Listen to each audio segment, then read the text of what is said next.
restaurer son cœur. Luc 24, les versets 13 à 43.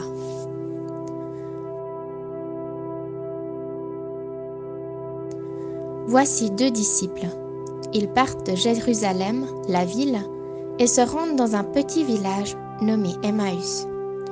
Ils ne sont pas trop différents de nous. En chemin, ils parlent, ça passe plus vite. Mais surtout, ils ont beaucoup de choses à se dire.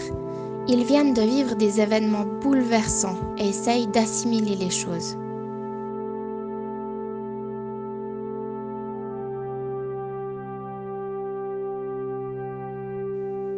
Ils sont tellement pris par leur histoire qu'ils ne se rendent pas compte qu'une 3e personne les a rejoints.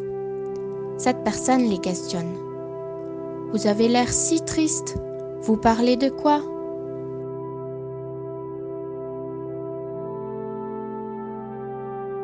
Ça, c'est le comble. Qui vient de Jérusalem et ne sait pas ce qu'il s'est passé durant le week-end? Les 2 disciples expliquent alors à leurs compagnons de route, qu'ils prennent pour un étranger, toute l'histoire. Ils étaient les disciples d'un homme, Jésus. Ils avaient confiance en lui et croyaient qu'il allait sauver tout leur peuple. Mais il est mort le vendredi. Il a été cloué sur une croix, comme un brigand.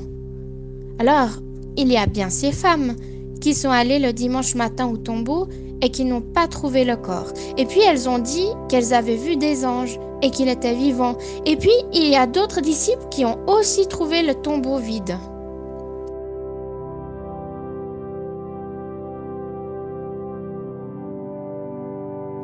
L'homme les regarde alors et leur dit : « Vous êtes bien enfermés dans votre tristesse, regardez plus loin. » Et à partir des textes de la Bible, il leur réexplique tout.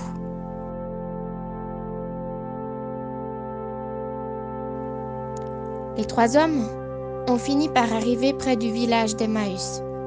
Les 2 disciples, voyant que le jour tombe, proposent avec beaucoup d'insistance à leurs compagnons de les rejoindre dans leur maison et de partager le repas du soir avec eux. Lorsque leur compagnon prend le pain et l'a rompu, les 2 disciples reconnaissent.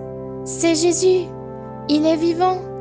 Il a partagé avec eux le pain il y a 3 jours justement, le soir avant sa mort.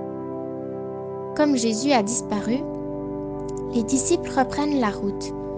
Ils courent presque jusqu'à Jérusalem tellement ils sont excités et ils se disent : nos cœurs ne brûlaient-ils pas pendant qu'il nous parlait de la Bible et qu'il nous l'expliquait ? Arrivés à Jérusalem, les 2 disciples entrent dans une autre maison où se trouvent d'autres disciples. Là, il y a comme une effervescence. Les uns, les autres racontent comment ils ont vu Jésus. Alors eux aussi prennent la parole et racontent leur histoire. Et à ce moment-là, Jésus apparaît de nouveau. Ils ont tous un peu peur.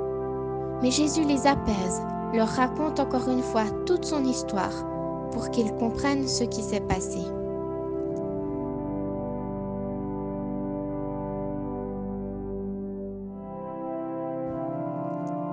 Il y a là un peu de poisson rôti et du miel et ils partagent ensemble un repas.